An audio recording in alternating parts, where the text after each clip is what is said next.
The rack ledger. I keep a broom handle in the back of my truck for jellyfish and glass, and the soft, dead things that don't deserve a boot.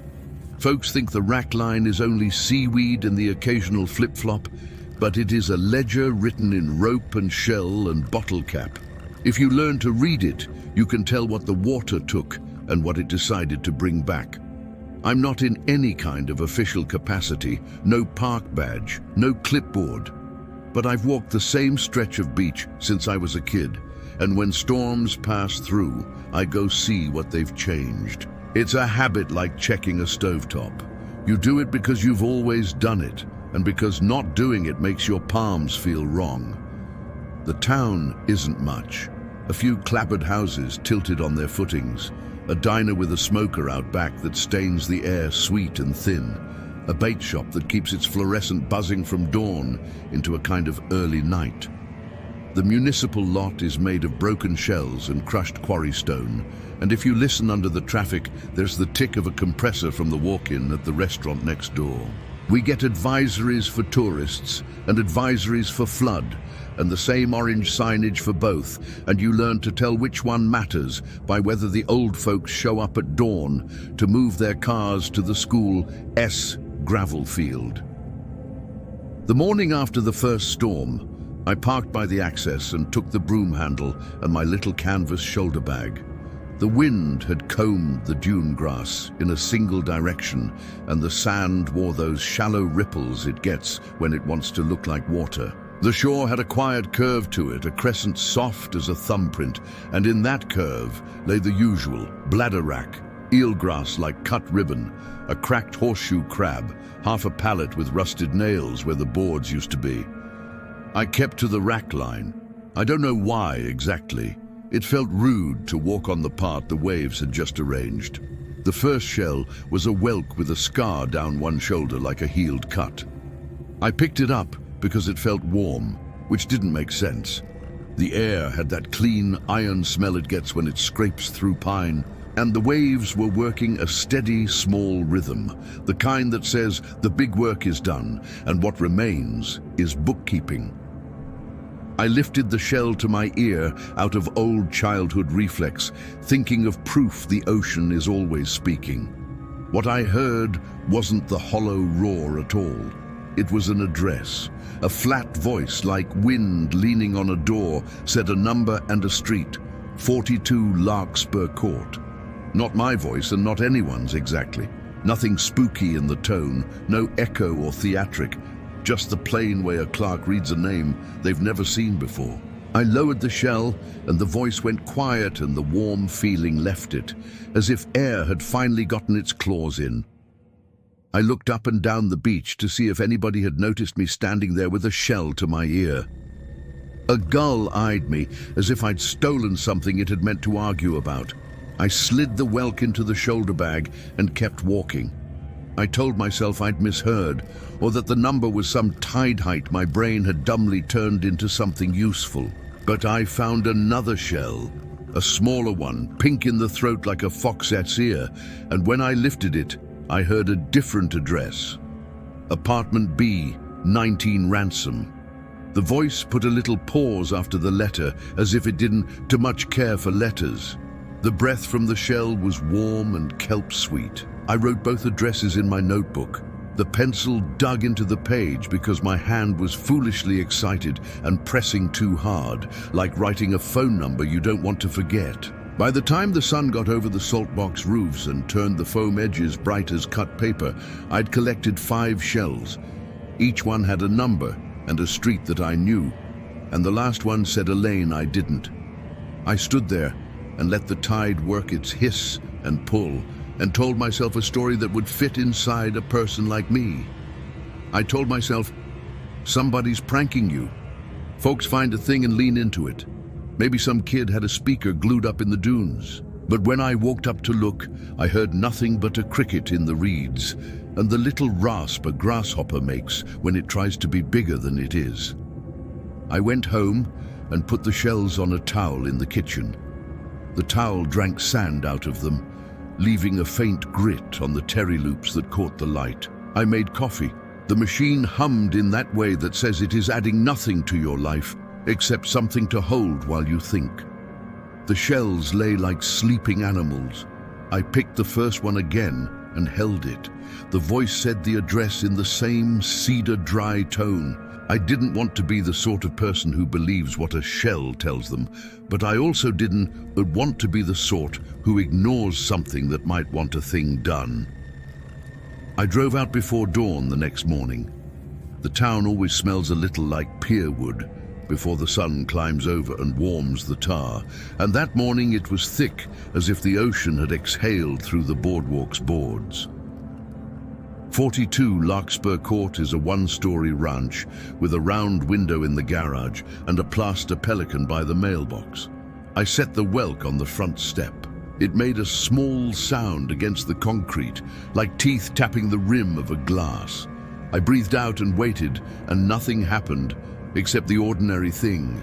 A dog across the street thought I was interesting and then thought better of it.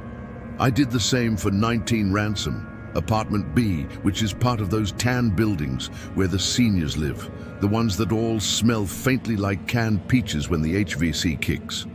The hallway light down the breezeway flickered because they always flicker, and nobody seems to own the responsibility for finding the right tube. I set the shell by the door and left before anyone could ask my name. By noon, I had delivered all 5 shells to their places, and by afternoon, I had convinced myself I had participated in a harmless piece of theater. Sometimes a thing wants a witness, and sometimes you are elected because you were the first to look. The next day, I walked the rack again. The curve was still there, but farther up, like the shore had inhaled. More shells, more addresses. By then, I'd stopped telling myself I was imagining it. Sometimes my mind wants to be told what to think by my hands, and my hands had gotten very good at the ritual. Lift, listen, note, place, leave, wait. The voice remained the same, spare, unhurried, like a call center worker who has accepted something about time that you haven't. When I started dropping off the second round, small changes rode along. At the ranch on Larkspur, the garage smelled like it had held damp rope for years. The scent was strangely clean and old in the same breath, the way some church basements smell like boiled coffee and hymnals. At the apartments on Ransom, a salt bloom formed on the lower 1/3 of the window glass. Not fog, exactly, more like a powder that looked like frost until you touched it and came away with a chalky grit on your fingertip. The sidewalks held crescents in the dust, little ribs I could have sworn were just the sweep from someone's push broom until it appeared the same way on the wall under the eaves. I swept the grit with the edge of my boot, and it reorganized itself as if it had only agreed to be disturbed. I don't know why I kept going. It feels important to say that. I've asked myself if I thought I could stop anything by starting it. That sounds backwards, but a lot of life is backwards in practice. I think I liked the feeling of being tasked by something that wasn't a person. People want reasons. Shells only want delivery. And when I didn't have to invent the addresses, they came out of the warm, echoing bellies of the shells. I could tell myself that it wasn't to me doing the choosing. I was a broom handle. I was a length of rope.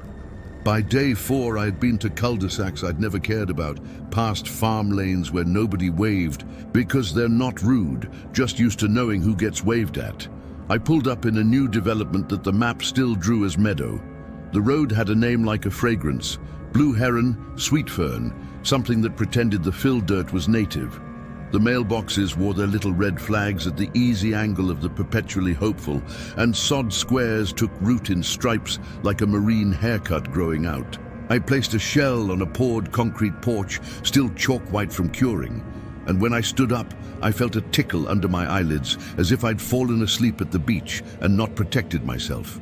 When I blinked, a fine grit edged my lower lashes that I had to wipe away on the back of my wrist. That afternoon, a flood alert buzzed my phone. It was for a county west of us, a place with rivers that do what rivers do. The creek behind those brand new houses should have been the only thing to watch, and it was usually no more threat than a ditch. But the alert worked on our folks anyway. Old men moved their cars. The bait shop stacked bags of ice 2 rows higher than usual, as if height were a kind of talisman. When I drove back past the development, the creek behind those houses had put a tremor in its voice. It wasn't swollen, not yet. It just sounded like it had been taught a new word and wanted to try it out in front of people. On the 5th morning, I found a small shell with a sharp point like the ear of something fast. It felt familiar, which is a word I don't use much because it lets too many things into the room. I held it up, and what I heard was my building, my door, my floor. The voice did not turn toward me. It just said the address as if I were a stranger who would need a map.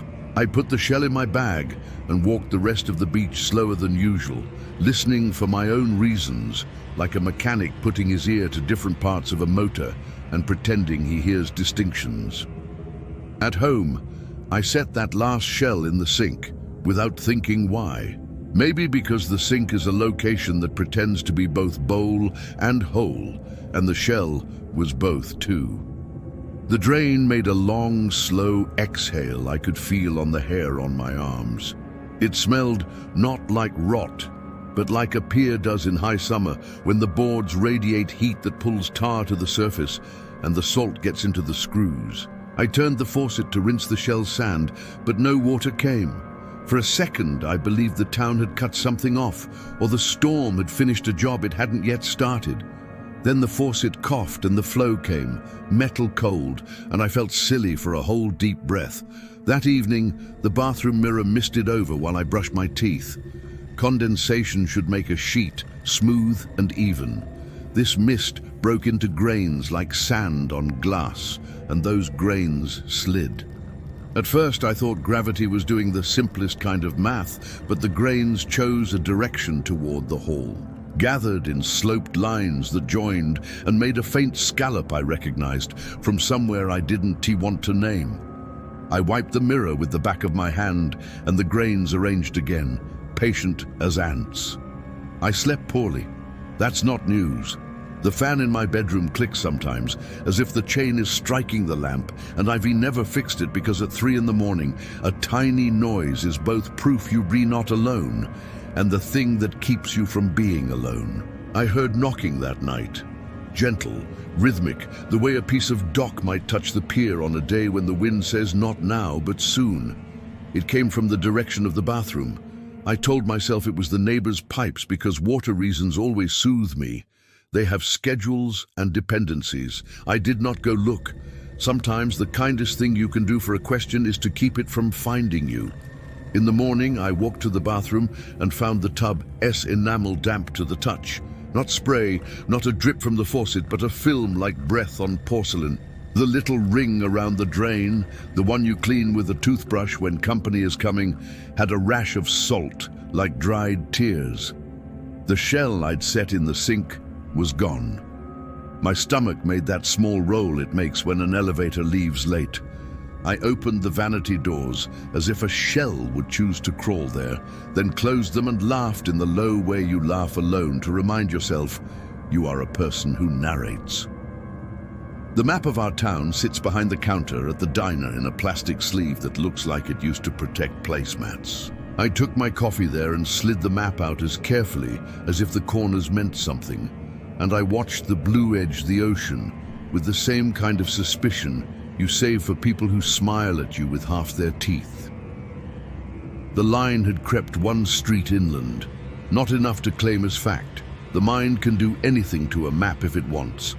But when I looked at the flood advisory on my phone, and then at the creek behind the new development, and then at our own storm drains, which are the color of old pennies when they were clean, and the color of nothing when they were not, it felt like the town had been given a private note and was pretending it hadn't.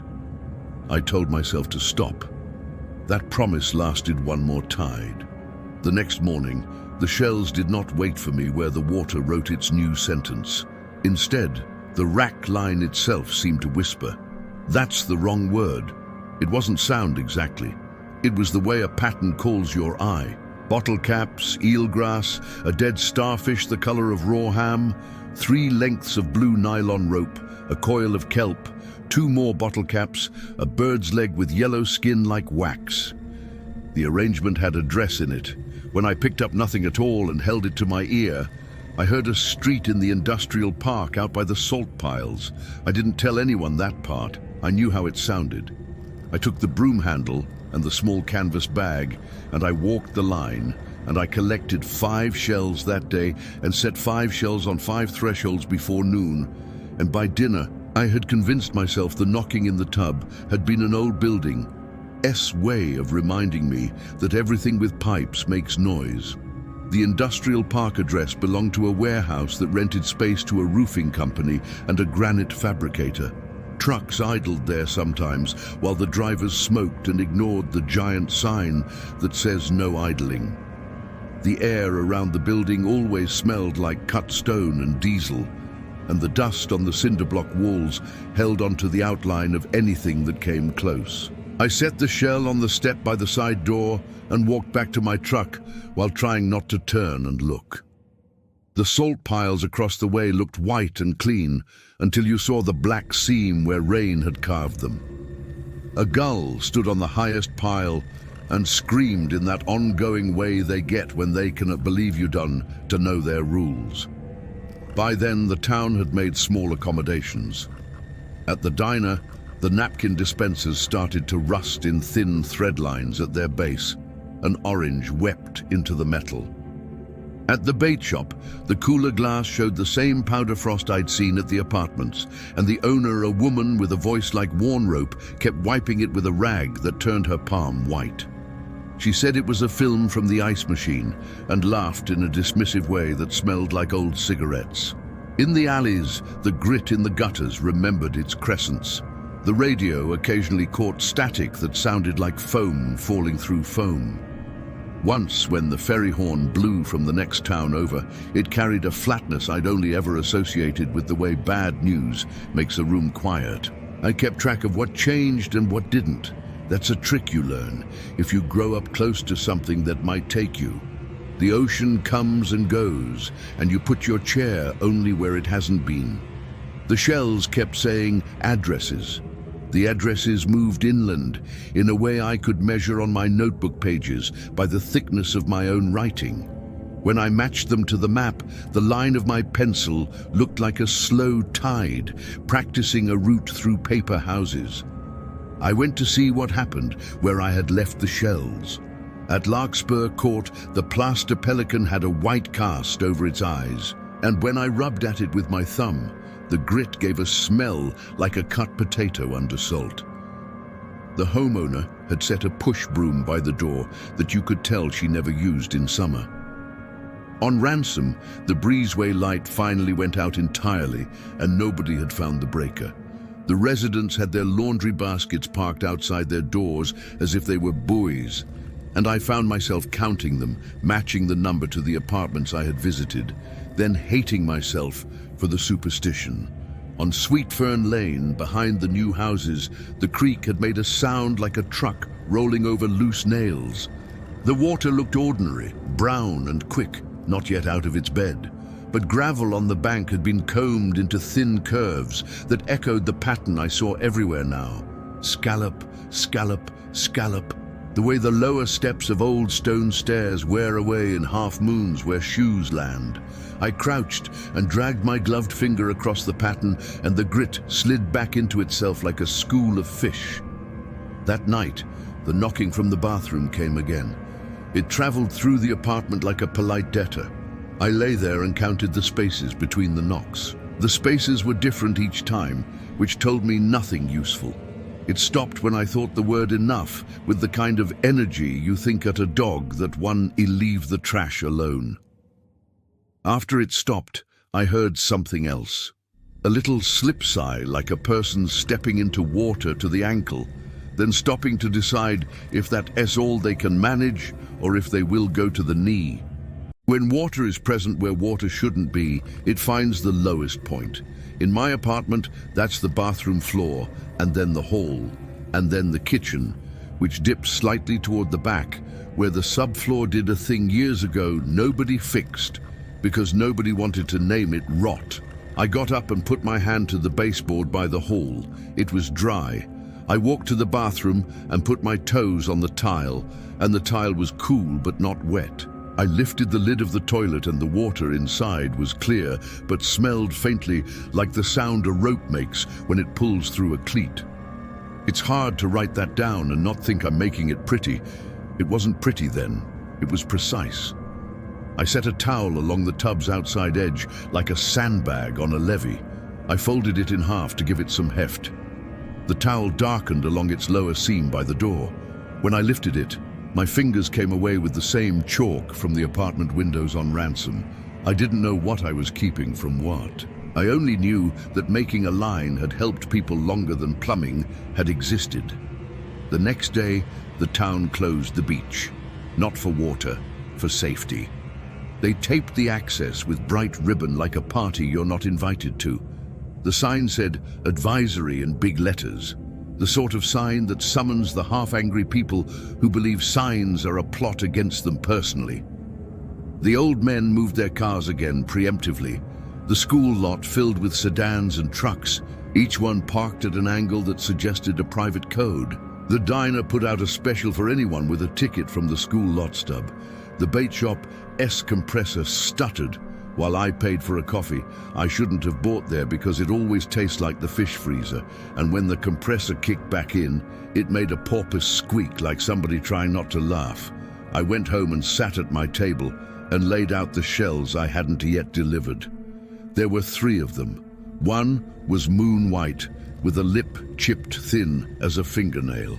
One was brown with a spiral that made your eye want to unwrap it. One was the fox ear that had said my address. I considered not delivering any of them. Sometimes the most adult decision is to let a thing live where you found it. Then I thought about the chalk grain on my mirror and the towel darkening and the way the creek gravel had remembered crescents. Some small hand must have pressed into it. I put the 3 shells in my bag and got my keys. I did not take the broom handle. The first address belonged to a little house on a side street that had once been a family street and now belonged to folks who owned dogs and did not own kids. The porch had a table with 2 mugs left out from whenever. The mugs had rain in them, which doesn't mean people are careless. It means they sat long enough to be rained on. The house smelled like enclosed wood, as if the boards were trying not to breathe in case they got dust in their lungs. I set the shell down and almost knocked, then reminded myself that knocking is a way to ask the world to look at you. I left. The second address was a mile farther inland than any so far. It sat under 3 oaks and had a long driveway that gathered leaves like a net. I set the shell and started back to my truck and heard someone call wait. It wasn't the flat voice from the shells. It was old neighbor voice, polite, but with the expectation that if you didn't wait, there would be another conversation later on your porch. A man came around the side of the house, rubbing his hands together like he'd just shut off a hose in cold weather. "You with the town?" I told him no, because that was true. He looked at the shell on his step as if I had put an unwanted pamphlet there. "Is that yours?" "It's from the beach," I said. And when he didn't love that answer, I added, "Found after the storm." He nodded like he wanted a different answer and would wait to see if one arrived. "Had a smell this morning," he said. "Couldn't place it. Not bad exactly, not swamp, just..." He put his hands in his pockets like he might find the word there. Reminded me of summers when I didn't know language for anything yet. I said pier wood, without meaning to. He looked grateful in that way you feel when someone tells you the name of a plant you have been seeing all summer. A woman's voice called from inside the house, wanting to know who was there. He said a name that wasn't mine because I hadn't given it. The oaks made a pretty sound that didn't move the air. I left before he could ask me to take the shell with me. The third address was mine again. No getting around it. I had carried it in my bag the way you carry a letter you mean to mail and keep finding reasons to forget.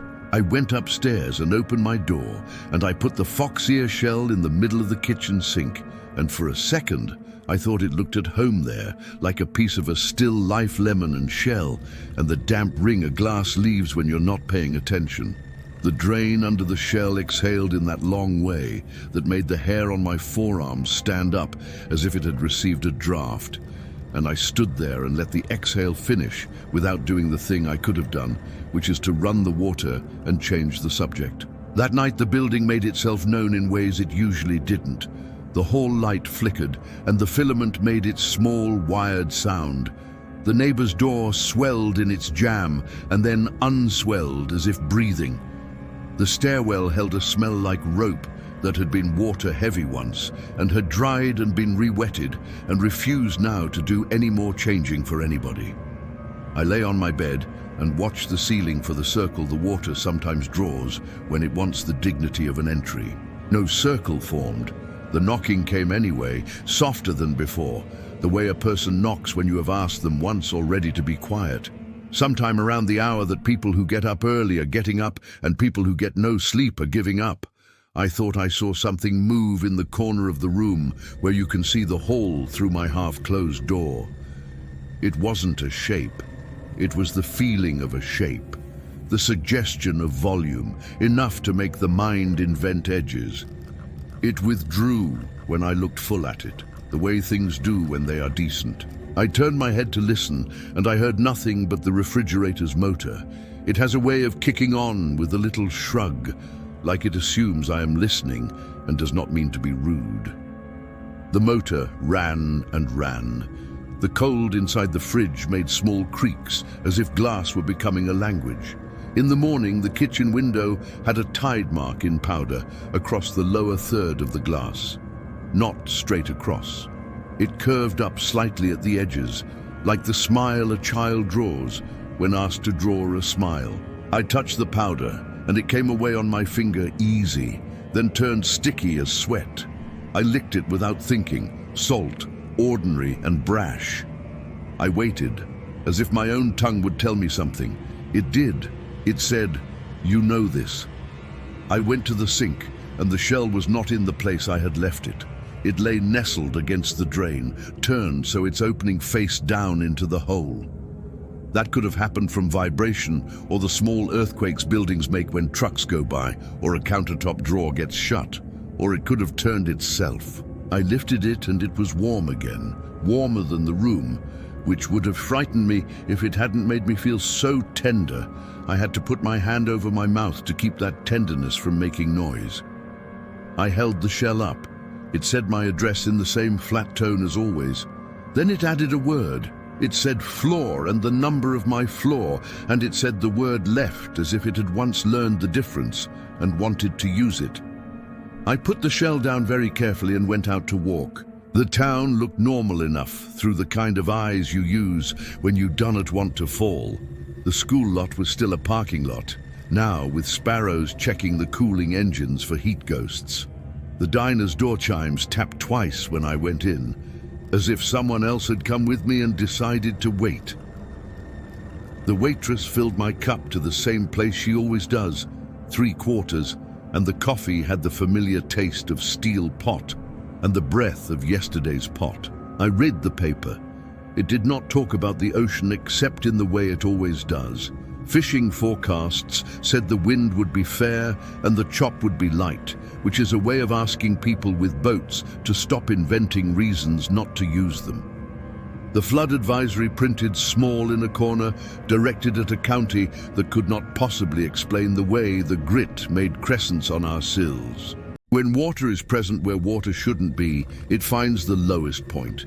In my apartment, that's the bathroom floor, and then the hall, and then the kitchen, which dips slightly toward the back, where the subfloor did a thing years ago nobody fixed, because nobody wanted to name it rot. I got up and put my hand to the baseboard by the hall. It was dry. I walked to the bathroom and put my toes on the tile, and the tile was cool but not wet. I lifted the lid of the toilet and the water inside was clear, but smelled faintly like the sound a rope makes when it pulls through a cleat. It's hard to write that down and not think I'm making it pretty, It wasn't pretty then, it was precise. I set a towel along the tub's outside edge like a sandbag on a levee. I folded it in half to give it some heft. The towel darkened along its lower seam by the door. When I lifted it, my fingers came away with the same chalk from the apartment windows on Ransom. I didn't know what I was keeping from what. I only knew that making a line had helped people longer than plumbing had existed. The next day, the town closed the beach. Not for water, for safety. They taped the access with bright ribbon like a party you're not invited to. The sign said, "Advisory" in big letters. The sort of sign that summons the half-angry people who believe signs are a plot against them personally. The old men moved their cars again preemptively. The school lot filled with sedans and trucks, each one parked at an angle that suggested a private code. The diner put out a special for anyone with a ticket from the school lot stub. The bait shop compressor stuttered while I paid for a coffee I shouldn't have bought there because it always tastes like the fish freezer, and when the compressor kicked back in, it made a porpoise squeak like somebody trying not to laugh. I went home and sat at my table and laid out the shells I hadn't yet delivered. There were 3 of them. One was moon white, with a lip chipped thin as a fingernail. One was brown with a spiral that made your eye want to unwrap it. One was the fox ear that had said my address. I considered not delivering any of them. Sometimes the most adult decision is to let a thing live where you found it. Then I thought about the chalk grain on my mirror and the towel darkening and the way the creek gravel had remembered crescents. Some small hand must have pressed into it. I put the 3 shells in my bag and got my keys. I did not take the broom handle. The first address belonged to a little house on a side street that had once been a family street and now belonged to folks who owned dogs and did not own kids. The porch had a table with 2 mugs left out from whenever. The mugs had rain in them, which doesn't mean people are careless. It means they sat long enough to be rained on. The house smelled like enclosed wood, as if the boards were trying not to breathe in case they got dust in their lungs. I set the shell down and almost knocked, then reminded myself that knocking is a way to ask the world to look at you. I left. The second address was a mile farther inland than any so far. It sat under 3 oaks and had a long driveway that gathered leaves like a net. I set the shell and started back to my truck and heard someone call wait. It wasn't the flat voice from the shells. It was old neighbor voice, polite but with the expectation that if you didn't wait, there would be another conversation later on your porch. A man came around the side of the house, rubbing his hands together like he'd just shut off a hose in cold weather. "You with the town?" I told him no, because that was true. He looked at the shell on his step as if I had put an unwanted pamphlet there. "Is that yours?" "It's from the beach," I said, and when he didn't love that answer, I added, "Found after the storm." He nodded like he wanted a different answer and would wait to see if one arrived. "Had a smell this morning," he said. "Couldn't place it. Not bad exactly, not swamp, just..." He put his hands in his pockets like he might find the word there. Reminded me of summers when I didn't know language for anything yet. I said pier wood, without meaning to. He looked grateful in that way you feel when someone tells you the name of a plant you have been seeing all summer. A woman's voice called from inside the house, wanting to know who was there. He said a name that wasn't mine because I hadn't given it. The oaks made a pretty sound that didn't move the air. I left before he could ask me to take the shell with me. The third address was mine again. No getting around it. I had carried it in my bag the way you carry a letter you mean to mail and keep finding reasons to forget. I went upstairs and opened my door, and I put the fox ear shell in the middle of the kitchen sink, and for a second I thought it looked at home there, like a piece of a still life lemon and shell, and the damp ring a glass leaves when you're not paying attention. The drain under the shell exhaled in that long way that made the hair on my forearms stand up as if it had received a draft. And I stood there and let the exhale finish without doing the thing I could have done, which is to run the water and change the subject. That night the building made itself known in ways it usually didn't. The hall light flickered, and the filament made its small, wired sound. The neighbor's door swelled in its jamb, and then unswelled as if breathing. The stairwell held a smell like rope that had been water-heavy once, and had dried and been re-wetted, and refused now to do any more changing for anybody. I lay on my bed and watched the ceiling for the circle the water sometimes draws when it wants the dignity of an entry. No circle formed. The knocking came anyway, softer than before, the way a person knocks when you have asked them once already to be quiet. Sometime around the hour that people who get up early are getting up and people who get no sleep are giving up. I thought I saw something move in the corner of the room where you can see the hall through my half-closed door. It wasn't a shape. It was the feeling of a shape, the suggestion of volume, enough to make the mind invent edges. It withdrew when I looked full at it, the way things do when they are decent. I turned my head to listen, and I heard nothing but the refrigerator's motor. It has a way of kicking on with a little shrug, like it assumes I am listening and does not mean to be rude. The motor ran and ran. The cold inside the fridge made small creaks, as if glass were becoming a language. In the morning, the kitchen window had a tide mark in powder across the lower third of the glass. Not straight across. It curved up slightly at the edges, like the smile a child draws when asked to draw a smile. I touched the powder, and it came away on my finger easy, then turned sticky as sweat. I licked it without thinking, salt, ordinary and brash. I waited, as if my own tongue would tell me something. It did. It said, "You know this." I went to the sink, and the shell was not in the place I had left it. It lay nestled against the drain, turned so its opening faced down into the hole. That could have happened from vibration or the small earthquakes buildings make when trucks go by or a countertop drawer gets shut, or it could have turned itself. I lifted it and it was warm again, warmer than the room, which would have frightened me if it hadn't made me feel so tender I had to put my hand over my mouth to keep that tenderness from making noise. I held the shell up. It said my address in the same flat tone as always. Then it added a word. It said floor and the number of my floor, and it said the word left as if it had once learned the difference and wanted to use it. I put the shell down very carefully and went out to walk. The town looked normal enough through the kind of eyes you use when you don't want to fall. The school lot was still a parking lot, now with sparrows checking the cooling engines for heat ghosts. The diner's door chimes tapped twice when I went in, as if someone else had come with me and decided to wait. The waitress filled my cup to the same place she always does, 3/4, and the coffee had the familiar taste of steel pot and the breath of yesterday's pot. I read the paper. It did not talk about the ocean, except in the way it always does.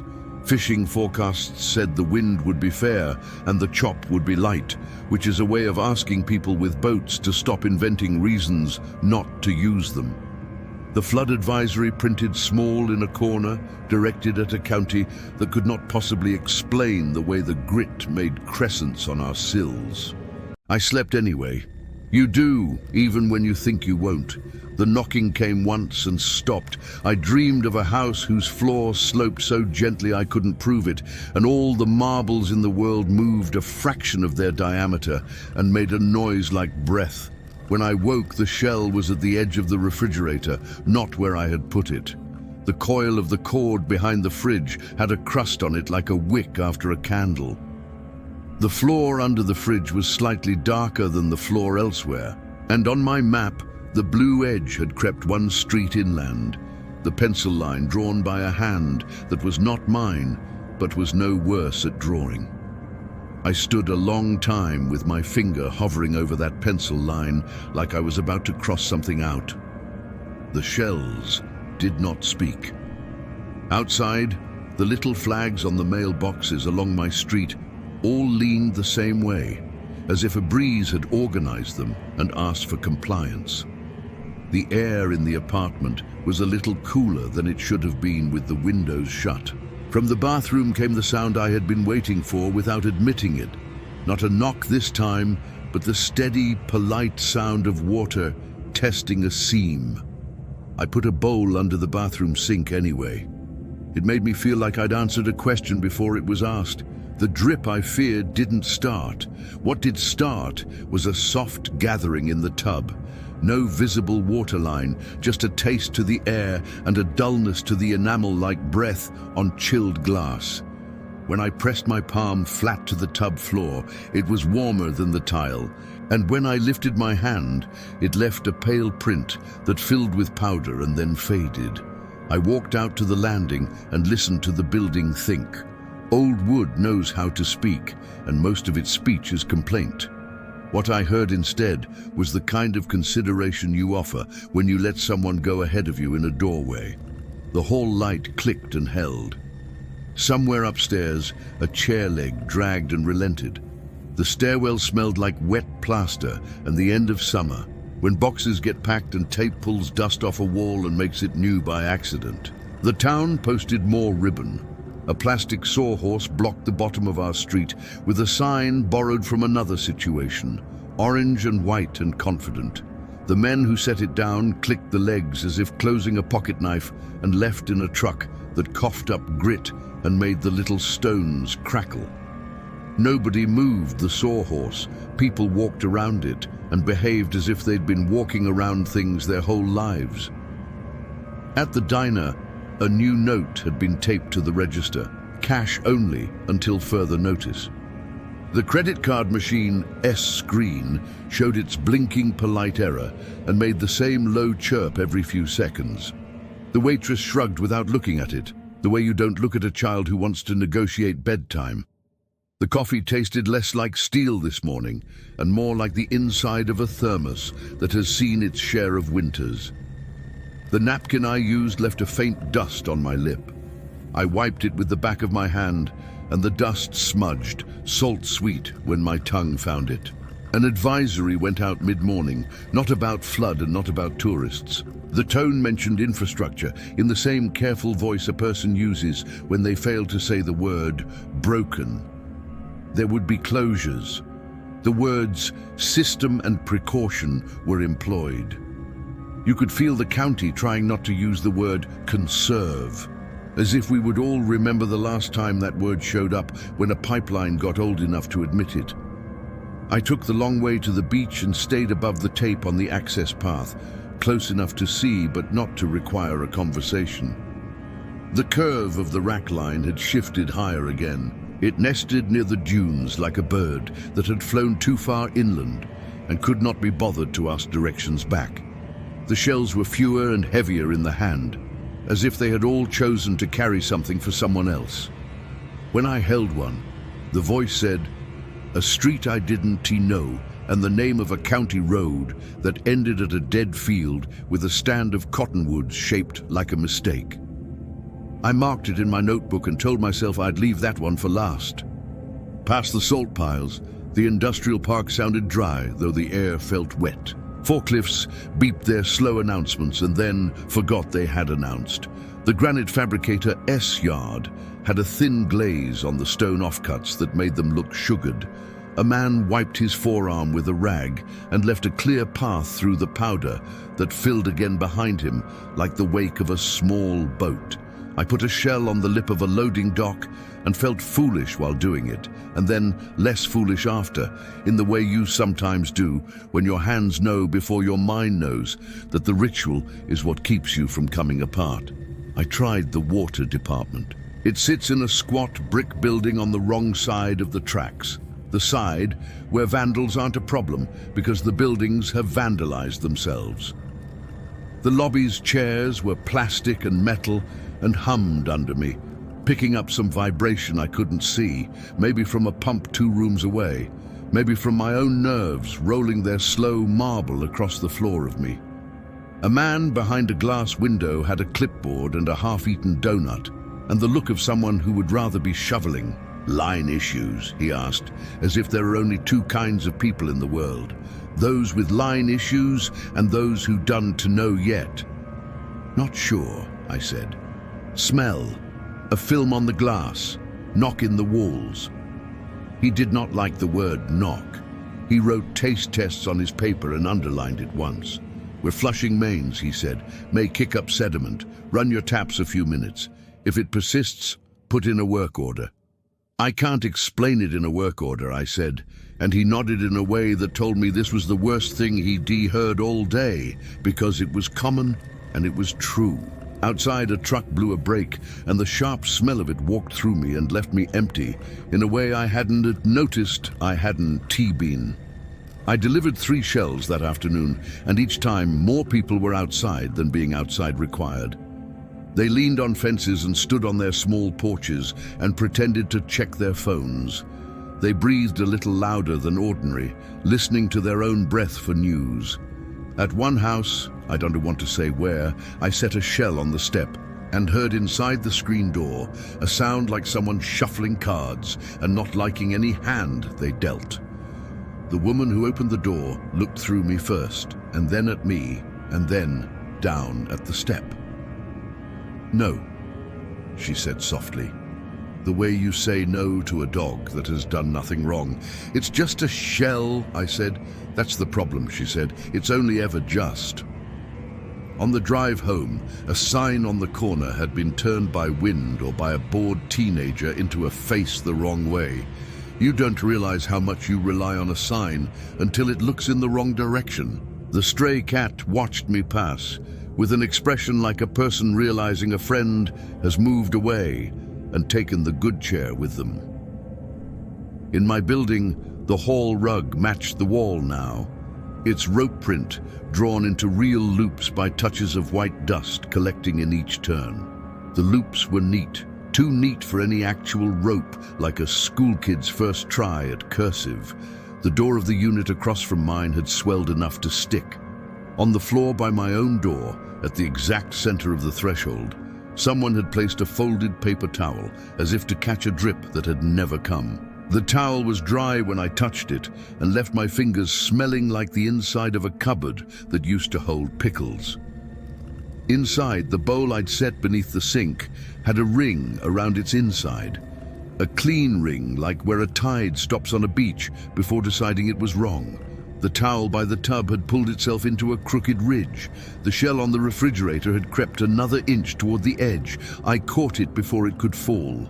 The warmth in it felt no more supernatural than an animal's body, a truth that both calmed me and made me more careful. I held it up to my ear and heard the name of my building and the number of my floor, and then the word below, said in that patient tone that suggests you have been given all the time you need and none of it is yours. I don't have a basement. Our building sits on a crawl space, the kind of low, dark underbody that belongs to spiders and a plumber when something has gone wrong enough to make a man brave. But I knew which door led to whatever underneath we had.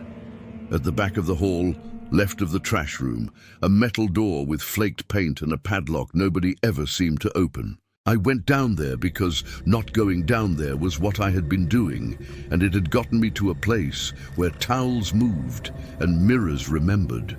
The lock was open. The hasp had crusted over with the same powder that lived on my window, and when I touched it, the powder printed on my fingertips like ash. The door swung, and the air from the gap had a temperature unlike the hall, not hot, not cold. It felt like someone had just told a long story, and you were standing in what it left behind. The crawl space hunkered under the building in a grammar of cinderblock and hung wires. A strip light hummed a steady minor note. The ground wasn't floor, so much as uncommitted earth tamped once by a contractor and never again. I crouched and felt my joints complain and eased forward until the light hit the far wall. The cinderblock there showed the same scallop marks I had been seeing on glass and windowsills and in my sleep.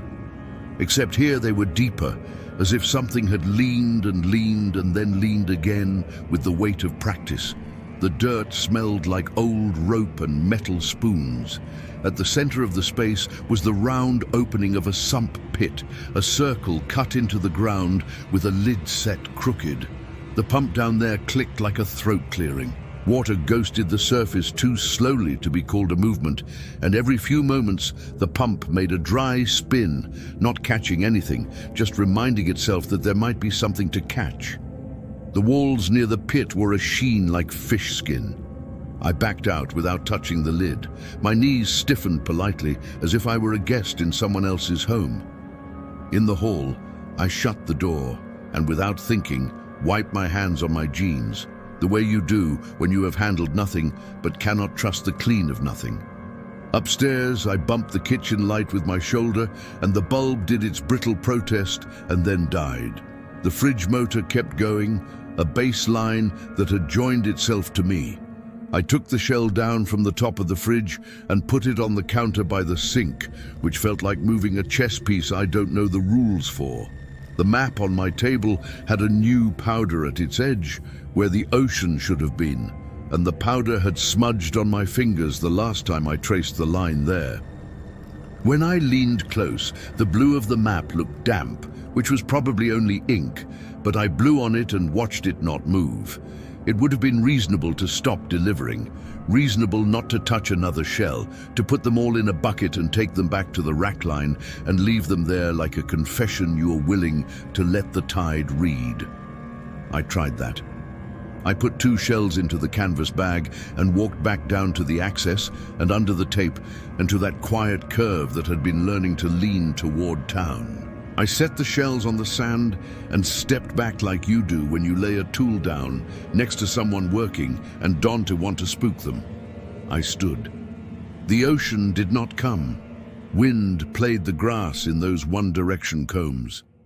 The powder at the edge of the shells lifted and settled like a breath, and the shells stayed. I picked one back up and listened. It said an address in a voice that had never sounded like anything but itself. It waited until I was done pretending I could add refusal to my enumeration of talents. I put the shell back in the bag and started walking inland. I've always been better at continuing than at stopping. On the way home, the radio cut to static and then to some other town's emergency broadcast. The voice talked about lines down and the sudden failure of an old culvert. It was careful not to say whose failure it was. It asked people to shelter in place if they could, and if they couldn't, to move to higher ground. And if they didn't know where higher ground was, to contact authorities at a number that sounded thin and hopeful. I turned the radio off because I have never been good at obeying voices that don't know my street. There was a crowd in the lobby when I came in. Not a crowd exactly, 5 people, but in a building like ours, that's a headline. They were talking in that way people do when they've gotten their stories straight and their stories are not all the same shape. Words like damp and sheen and something knocked passed between their mouths. The neighbor who never meets my eye met my eye. "You hear it?" he said. I nodded. "Plumber's not picking up," he said. "Says he's underwater." He half laughed at his own phrasing and then realized there was no joke there. Upstairs, the towel at my tub had gone from ridge to small wall, a defensive thing built by an animal that knows only how to rearrange its own materials. I set it back flat and felt it resist like a rug with a grudge. The bowl beneath the sink had filled itself a finger's worth without a drip to show how. It could have been sweat, I told myself.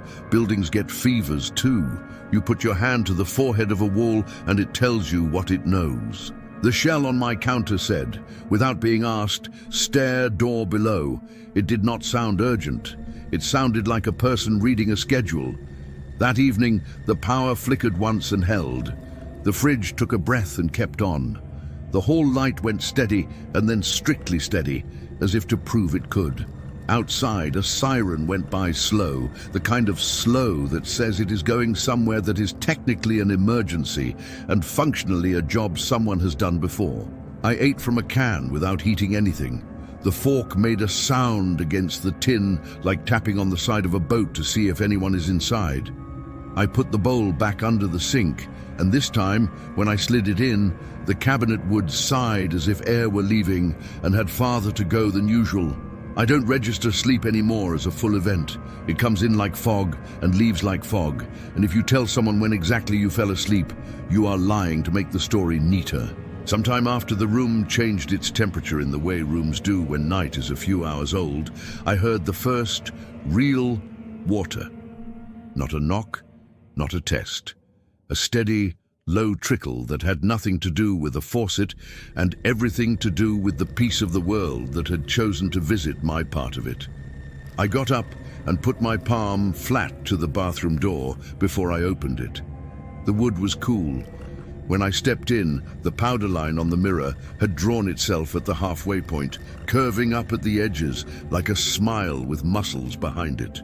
The towel by the tub was damp along its far edge, the edge nearest the hall, as if whatever it was protecting against had changed sides.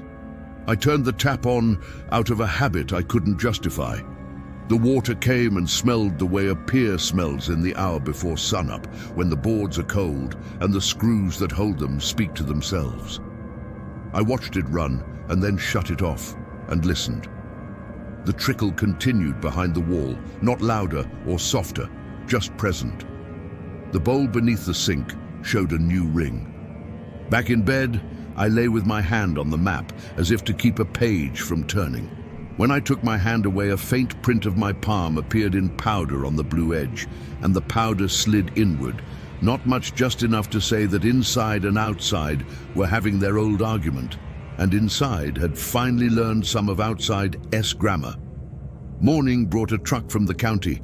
2 men in vests walked the block with clipboards they didn't to write on and a flashlight they didn't to turn on. They looked down storm drains and shook their heads, and then looked at each other to confirm that the other man had also shaken.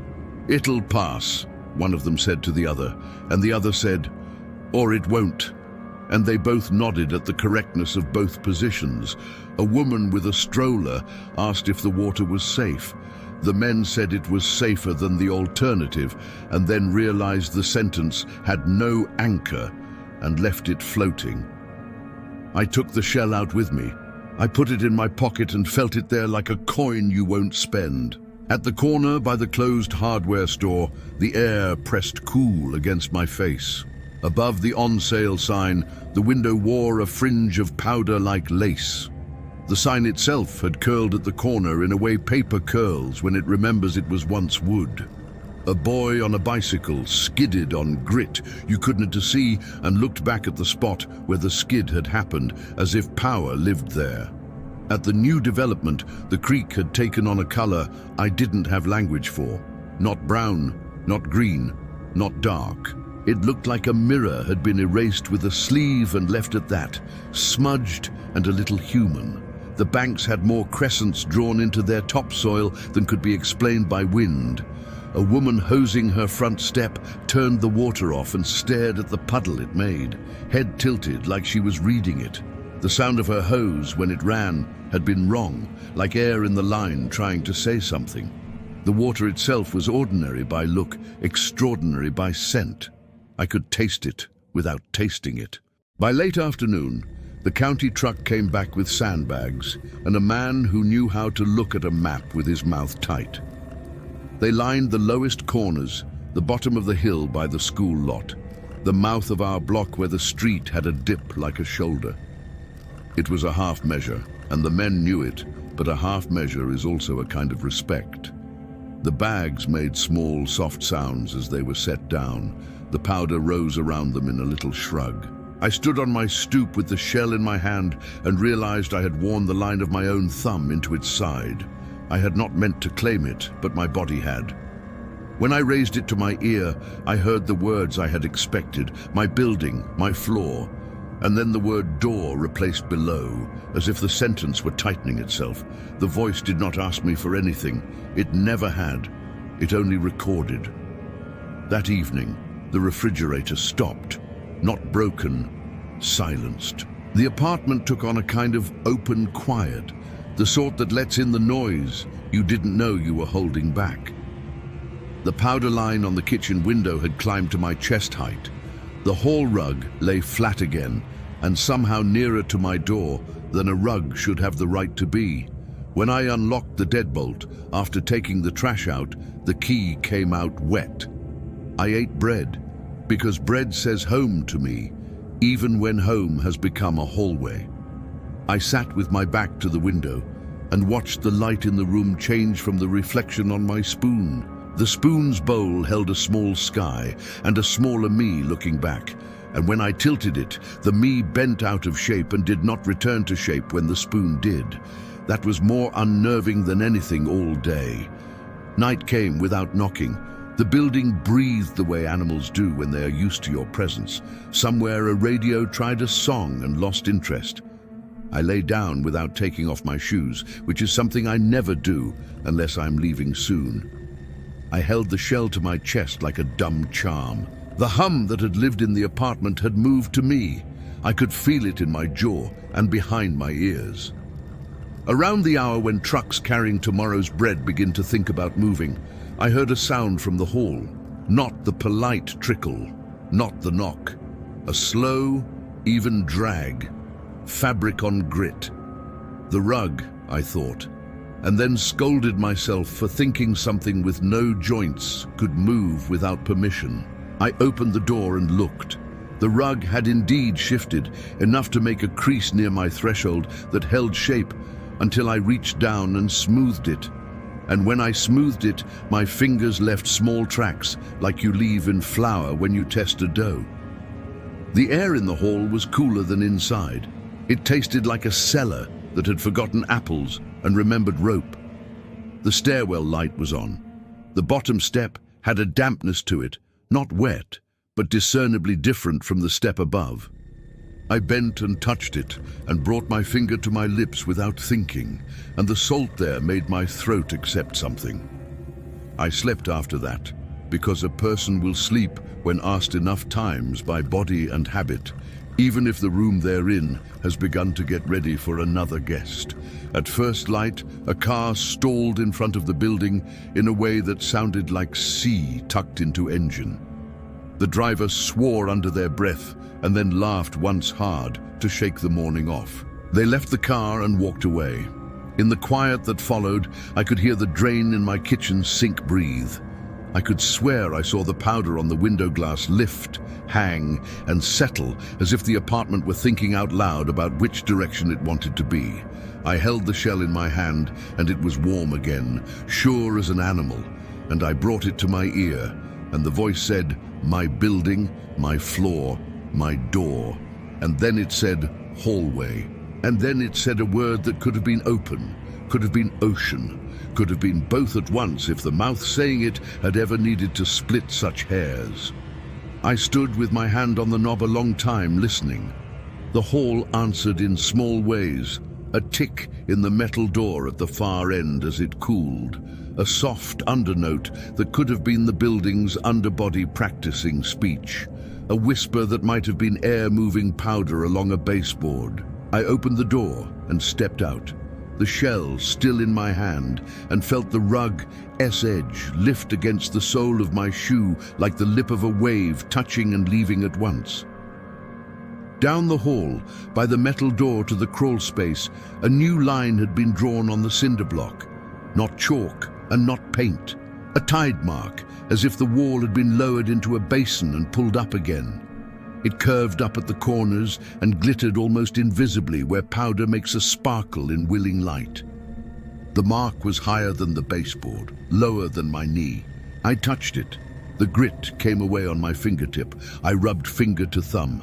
The sound was the same sound my shells made when they arranged themselves over the sink, that faint pinch of sand against sand. I put my ear to the metal door. On the other side, something moved its weight and then set it down again. Back in my apartment, on the map at my table, the blue edge had crept another block inland without pencil. It pressed lightly against the street where the school lot lay and backed away, like it was practicing. In the thin overlay of powder at the coastline, I could see where a fingertip had traced a curve. It was not my fingertip. The grain there had slid toward the square, marked with my address in the legend of my mind, and then let itself stop short, which is the kind of mercy that trains a person to expect more mercy. I took the bowl from under the sink and carried it to the tub and tipped it in. The water made a small silence when it met enamel. It left behind a ring as delicate as a necklace someone had worn to bed and taken off in the morning. I placed the shell on the rim of the tub. It slipped a fraction toward the drain and stopped, as if we had agreed on a demonstration. I told myself I had 3 choices: leave, stay, or name the thing. Naming is a choice if you do it honestly. I had stayed too long to make leaving anything but theater, so I sat on the closed lid of the toilet with the shell in my hand and the towel at my feet, and I named it. Not aloud. Aloud would have turned it into a dare. I named it to myself in the kind of voice you use when you finally remember a word that has been on the tip of your tongue for 4 days, and the relief of it is private and unshareable. The apartment answered by offering me a smell I recognize now without liking: tar warmed under salt, rope that has learned the weight of water and refuses to forget. The refrigerator stayed silent, and then made a sound like a person clearing their throat to say a single sentence. The powder on the mirror leaned toward the hall. I slept in my clothes again that night because I wanted to be ready for the kind of readiness you can define. The shell lay on my chest and warmed me where it touched. The hum that had moved into me found the pace of a boat at a dock and kept to it. The knocking didn't come, the trickle did. It held steady, neither louder nor soft. In the pause between breaths, I could hear the sump pump under the building make its dry spin and fail to catch. When I woke, the hour had the color of dishwater, and the world smelled like a dock you will not see again after this season. The shell was on the pillow next to my head, turned with its opening toward me, and there was a smear of powder at the corner of my mouth, which I did not taste, not then. In the hall, the tide mark on the cinderblock had climbed to match the top of my boot. The rug lay flat and damp to sight without being damp to touch. The metal door to the crawlspace had warped enough that it wouldn't close fully. From behind it, I heard the small patience of water doing what it was built to do. On my table, the map wore a new curve. The blue edge had learned the shape of my street and sketched it with caution and precision, stopping at my block and lingering there like a hand almost touching a shoulder. I held the shell to my ear, and the voice said my building, my floor, my door. And then it said a word that might have been welcome and might have been warning and might have been both so equally that there was no point in making a difference. I went to the window and looked out. The sawhorse at the end of the street had tipped on its side, the legs scissored, the sign face down in grit. The sandbags lay where men had put them, soft and sure and surprised at themselves. The cats in the neighborhood had gone somewhere else the way animals do when they know something you done. The flags on the mailboxes had put themselves down. The mirror in the bathroom had drawn its powder smile almost to the top. The towel at the tub had resumed its ridge. The bowl under the sink could no longer be called empty. When I stood still, I could feel a tremor through the soles of my shoes. Not a shake exactly, a pulse like the way a big truck can make the road breathe even when it isn't tea in your sight. I placed the shell on the tile in the center of the bathroom floor and watched it. It turned a fraction toward the tub and stopped. The air in the room got cooler, then warmer, then held. The knocking did not come. Instead, there was the smallest sound, like a fingertip drawing a curve in wet sand. The sound began at the base of the wall and climbed slowly toward the door. I put my hand on the knob and felt the metal consider me. And then, because I understood that a person cannot stand in a doorway forever and still be called a person, I opened the door and stepped into the hall with the shell warm against my palm. The hall had a new sound, not the thin metal insect that lives in fluorescent fixtures, and not the old building's timber sigh. This was a low, continuous hush, like a coat pulled off a shoulder. It took me a moment to place it because it didn't belong to anything mechanical. It was the sound the ocean makes when it isn't interested in you. It was practicing its voice indoors. Down by the metal door, the tide mark had climbed again and emphasized the curve at each end as if someone had drawn it with a careful wrist. The padlock lay on the floor like a fish that had failed to make a case for itself. Powder ringed the keyhole as if keys were a species that shed. I went back for the flashlight I keep with dead batteries in a drawer because I am the sort of person who believes the act of ownership is close enough to readiness. The batteries had died politely, and the light made an honest effort, and then agreed with me that effort was its own reward. I pocketed the shell and went without light. The door's gap scraped metal on metal. Beneath, the crawl space breathed the cool of a place that has never seen a window. The sump pit's click had slowed. When I crouched, my knees touched grit that wasn't there yesterday. The cinderblock carried damp like a secret. The pump did its dry spin and failed again. The water around it wasn't knee-high. No reason for nerves if you're the kind of person who needs a line on a wall before you let yourself feel. But the noise coming off it had the intimacy of water too close to wood. Something had been set on the dirt near the pit and lifted. I could see the scallop of a base, the way a bucket or a boot leaves its tidy story on dust. An old length of rope lived coiled by the wall, the kind landlords inherit and can't throw out because rope knows about emergencies. The rope had a new stiffness to it, salt finding the twist. On the far cinder block I saw, in the band of light thrown in from the half-open door, a handprint at knee height. Not a whole hand. The heel of the palm, 2 knuckle marks, the start of a thumb. It had been pressed when the block was damp, and the powder had made a barely sparkle in each depression. I held my own hand near it and did not try to match. The sizes were close enough to be a choice I didn't want. Back upstairs, the hall felt a little shorter, which is a trick room's play when you've agreed to something and haven't told yourself what.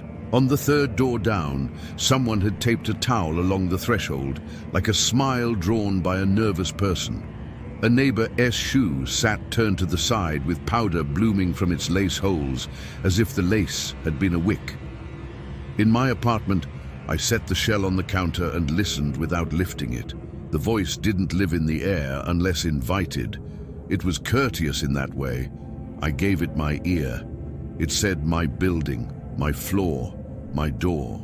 It added the word outside, and after a beat the word inside, equal weight to both, as if it had balanced them on a scale and found no difference. By noon, the town put out cones at the top of the hill and a digital sign at the school lot that asked for patience and offered detours that were only lines on a screen. The diner closed early.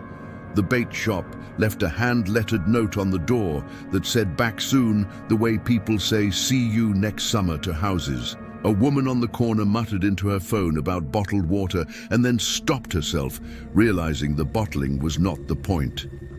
I tried to work and failed to pick up anything heavier than the phone I didn't use. I stood at the sink and watched nothing come out of the faucet I didn't turn.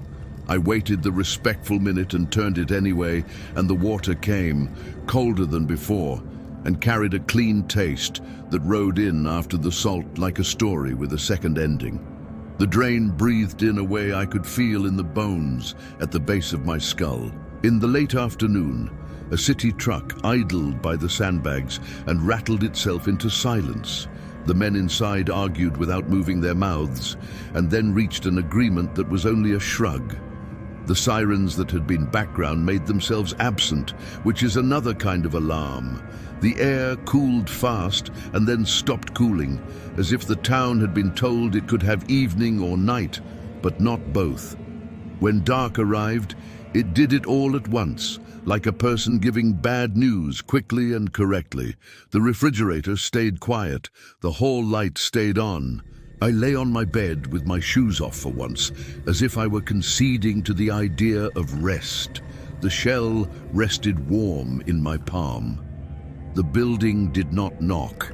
A long, low movement made itself known, the kind of movement that changes equations without breaking anything. In the hour when milk trucks make sense to the roads, I woke to the sound of my door. Not a knock. The latch moving under weight, then moving back as if it had decided not to enter uninvited. I sat up and the mattress made its small noise. The shell in my hand warmed. I stood and went to the door and opened it. The hall had filled with a dampness that didn't yet shine. The rug lay so flat it looked ironed.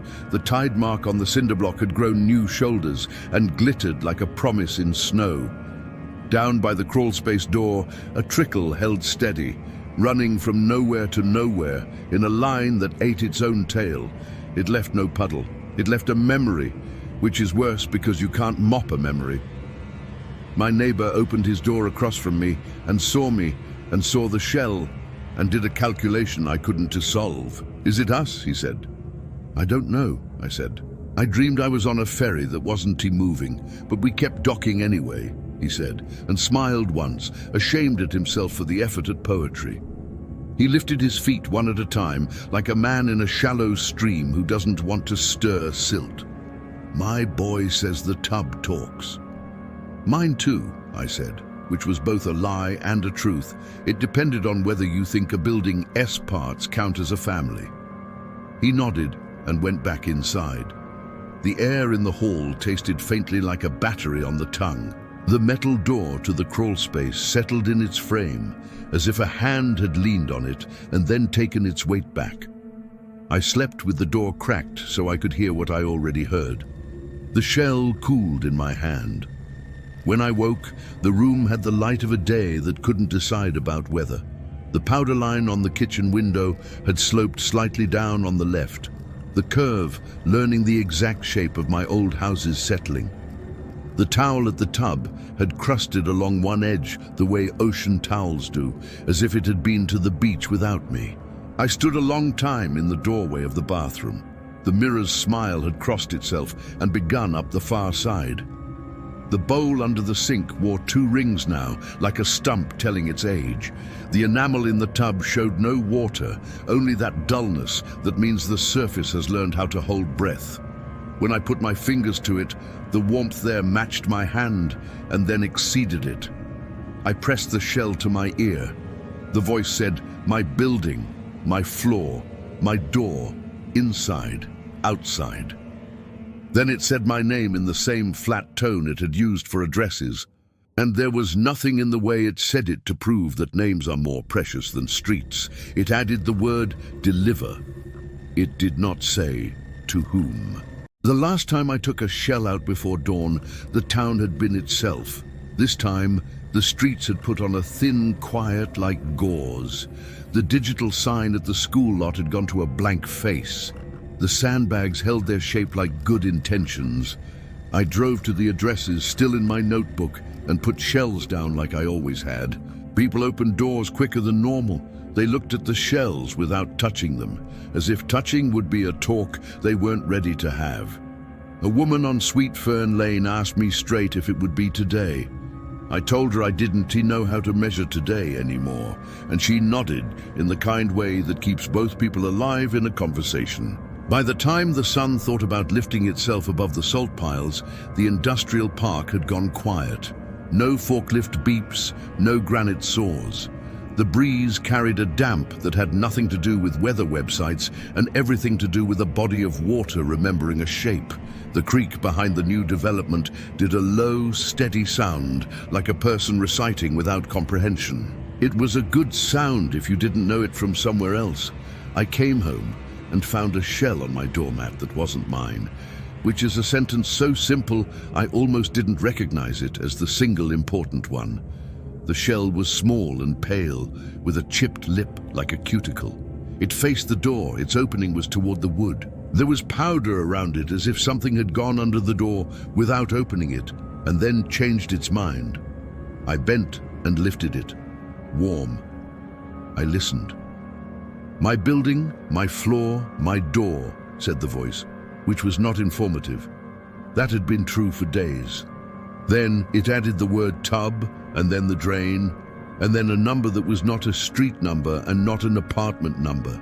It was the number of my breaths, if I counted in a way I had not known I knew. I stepped inside with both shells in my hands. The apartment had gone a little blurry at the edges, like a photograph touched too often. The refrigerator had learned how to be quiet for good. The spoon on my table held a smaller, more bent sky and would not unbend. The map wore a smear where the blue edge had been, and now simply was. And if you looked at it sideways, the paper seemed to have taken on a damp of its own. In the bathroom, the mirror's powder had reached the top and thought about a new shape. The towel by the tub had given up on being a wall and turned into a folded animal with its head toward the drain. The bowl beneath the sink stood full enough to think of later. The tub's enamel looked like skin about to be gooseflesh. I set one shell on the rim and one on the sink. I put my hand over the drain without touching it and felt a pull, like someone asking a question without words. I could have left. There is always that space in the story where leaving is still a noun you can use without quotation marks. I had not used it when it was light and honest. I wasn't going to dress it up and use it now. The building shifted, no more than a man shifting in a chair to ease a knee. In the hall, something dragged. The crawlspace door breathed. In the street outside, a car alarm gave one dry bark and thought better of making a case for its own importance. The powder on the mirror loosened, one grain after another letting go of the glass, tipping, and sliding in quiet scallops toward the frame, then down the wall, then across the tile toward the threshold. I lay down in the tub, not to dramatize, not to be taken, to be where the sound came from. The porcelain was warmer than my skin.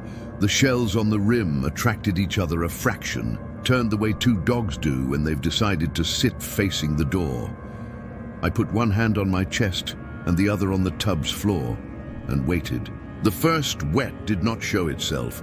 It introduced itself as scent, then as temperature, then as weight in the room's air. My throat tasted a history of rope.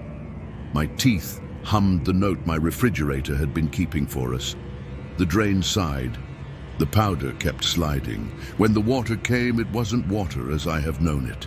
It was the sound of water and the intention of water and the fact of pressure, and it made the tub feel less like a container and more like a conversation piece. It rose not in inches, but in acknowledgement, and when it reached my ear, I could hear the ocean finally, the hollow rush I had expected from a child's trick, layered under the flat voice that had learned my name. My name didn't sound like me in that voice. It sounded like a place. I tilted my head to keep one ear above, one ear below. From above, the building settling, the hall rug finding its proper place by memory, the metal door considering the argument of the hinge. From below, the sump pit telling its old joke, the drain giving directions to nobody in particular, the shell's voice listing my address as if it were a hymn's first line. Between, breath, mine, the water. Call it that because calling it anything else makes me think I am protecting it, kissed the corner of my mouth. Salt without bitterness, rope without splinters. I swallowed because the body will accept what it recognizes, even if the mind takes offense. It settled against my chest. It forgot to be cold. For a long time, nothing changed. The room held steady, as if we had agreed not to push. The map on the table made a small sound when a corner lifted and laid down again. The towel rearranged itself finally into flat. The bowl under the sink overflowed with the least drama I've ever seen. Just a single bead at its lip that found a route to the tile and then taught it to others. From somewhere past the window, the town practiced the noises it would need. Door latches, quiet questions, the soft scrape of people moving chairs they will not sit in again. In the development by the creek, sod took its lesson from rivergrass. In the industrial park, powder lacquered stone. The diner's thermos cooled like a small moon, forgetting sunlight. The shells on the tub's rim warmed until they matched my hand exactly. They turned their openings toward me, and their flat voice spoke in stereo, my building, my floor, my door, and as they spoke, the knocking I had expected didn't come. The ocean doesn't knock, it speaks by arrival. At some point, there is no honest way to pin it to an hour. The curve on the bathroom mirror left the glass entirely. The grains that had pasted there reached the door jamb and took the corner clean, marks at the edges like parentheses. They slid down the hall in small, organized herds. The light from the stairwell pooled at my threshold and then learned to bead. A little laughter came from upstairs, a thin, wrong hour laugh, and then a quiet apology in the voice people use when they step into a church without meaning to pray. The metal door downstairs made its last argument and fell quiet in its new angle. The sump-pump spun once more and quit, the way tools sometimes decide the work that's left isn't theirs. I did not close my eyes. There wasn't any point in making the room go away when the room had decided to become a shore. The water hugged my ribs and the tub's lip held my head, and I breathed through my nose because that made me think of childhood and chlorinated pools and the sound of my father's good mood. The flat voice inside the shells softened, not kinder, not unkind, just closer to the way a person speaks when they have finished a script and are willing to say the one line that is their own. It said here. I said nothing. There are times to say here back, and times when repeating a word makes it about you. The water rose, then didn't, then rose in the way a thought does when it finds what it's been trying to name. It touched the shell on the rim and the shell in the sink, and in both places the sound inside deepened. Bass in a wooden room. In the hall, the powder reached the front door and drew a crescent on the wood at shin height, exactly the way the cinderblock had worn its tide marks. And the look of it, a domestic arc, made my throat tighten like a person who had just had their name called from a list they didn't know they were on. My neighbor's boy cried once, a single hiccup of sound, then said, "Listen," and you could hear his mother put her hand on his back the way mothers have done near bodies of water since any story began. Somewhere across town, the digital sign flickered back to life with a blank field and then a single word nobody programmed, closed. It shone for no one and was honest in a way most signs aren't. I lay and let the water make itself known to the surfaces it wanted. I thought about leaving again and felt the thought slide off like rain off oilskin. I thought about delivering and realized I had been the address all along. The shell had said as much the first day. I had listened past it, the way you look past a thing you aren't built to accept yet. I thought about the rack line being a ledger and understood I had been balancing accounts, not fixing anything.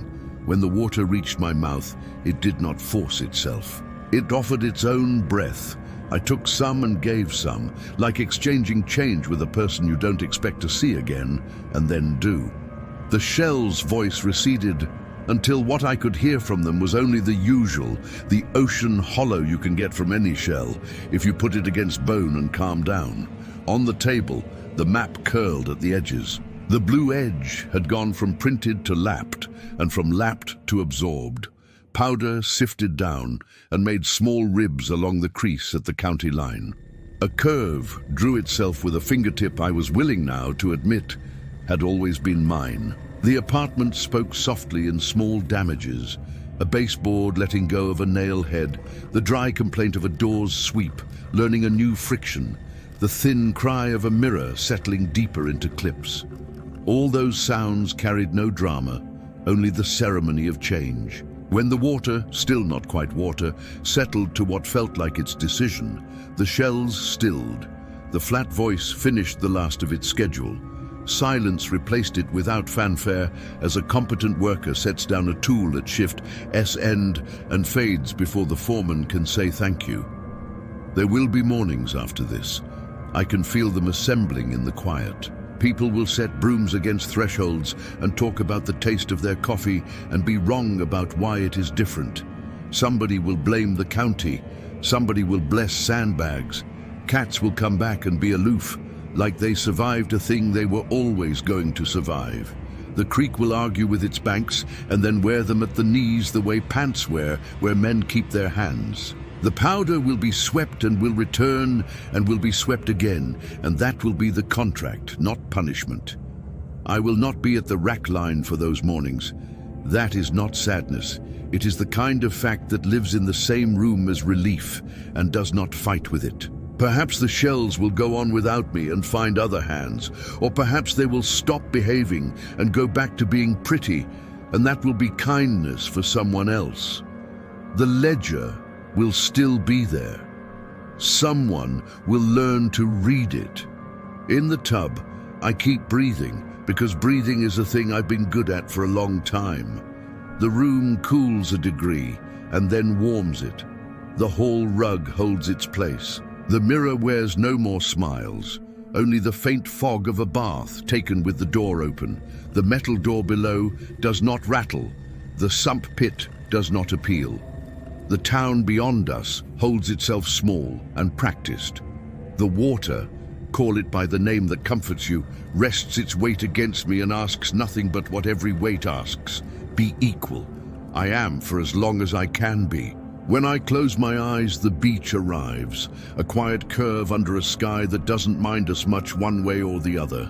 The rack line is a ledger, the ledger is a prayer, and the prayer is only this: to be placed where you belong, whether or not it is where you expected. Above me, faint through the door's crack, there is a last noise, the sound of something knocking gently from inside the tub, the way waves knock in dreams. Then even that goes to salt soft, and the apartment exhales, and the blue edge practices my block one last time and decides at last. Thank you so much for watching. If you enjoyed this video, please give it a thumbs up and consider subscribing for more content. Don't forget to hit the notification bell so you never miss an update. Feel free to leave a comment below with your thoughts or questions. I love hearing from you. Until next time, take care and stay awesome.